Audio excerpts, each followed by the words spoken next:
शाहरुख खान अपनी माँ से बेइंतहा प्यार करते थे। उन्होंने एक बार बताया था कि उन्होंने जिंदगी में कभी दुआ नहीं मांगी थी, लेकिन जब उनकी माँ आईसीयू में एडमिट थी और उन्हें ब्रीदिंग अटैक पड़ा था तो उन्होंने पहली बार दुआ मांगी थी। शाहरुख खान जिन्होंने अपनी मेहनत के दम पर सफलता का मुकाम हासिल किया था, इस मुकाम तक पहुंचने के लिए उन्होंने एक लंबा सफर भी तय किया है।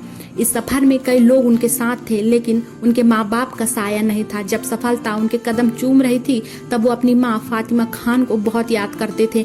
एक इंटरव्यू में उन्होंने माँ के बारे में बातें कर बेहद इमोशनल हो गए थे। उन्होंने उनके बारे में बहुत कुछ शेयर भी किया था, वो कैसी थी, क्या बीमारी हुई थी, जब वो हॉस्पिटल में थी तब उनके ऊपर क्या गुजर रही थी। शाहरुख खान ने अंत में ये भी कहा कि उनकी माँ हमेशा उनके दिल में रहेगी। शाहरुख खान ने सिमी ग्रेवाल के शो में अपनी माँ के बारे में बात की और बेहद इमोशनल हो गए। उन्होंने कहा कि मेरी माँ मेरे सक्सेस को नहीं देख पाई और इस बात का मुझे हमेशा दुख रहेगा।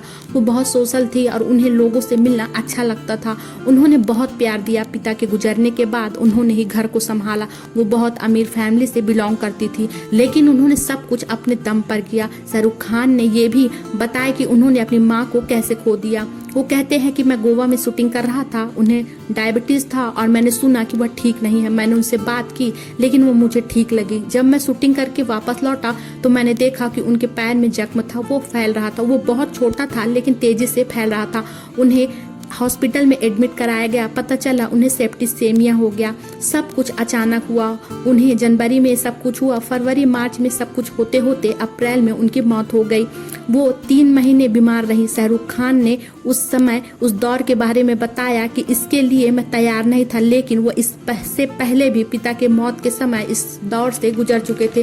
वो कहते थे तब भी मैं हॉस्पिटल में था, तब भी ऐसी ही चीजें हुई थी और अचानक पिताजी गुजर गए।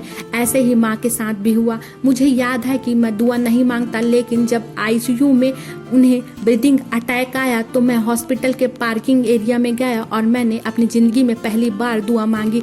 किसी ने मुझे कहा कि अगर तुम 6000 बार दुआ ऐसा कहते हो तो तुम्हारी माँ को दर्द नहीं रहेगा। मैंने कहा भी, लेकिन मेरे पास डॉक्टर आए और उन्होंने कहा कि वो गुजर चुकी हैं। शाहरुख आगे कहते हैं कि वो कमरे में गए, वहाँ ईसीजी मशीन लगी थी जिसमें हार्ट बीट चलती दिखती है।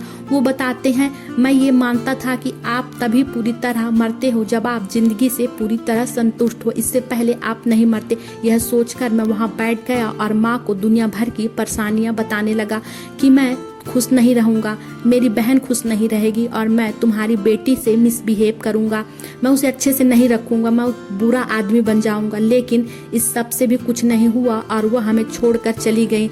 उन्हें लग रहा था कि मैं हमेशा अपना ख्याल और अपनी बहन का ख्याल अच्छे से रखूंगा और ये उन्हें इस बात की संतुष्टि थी।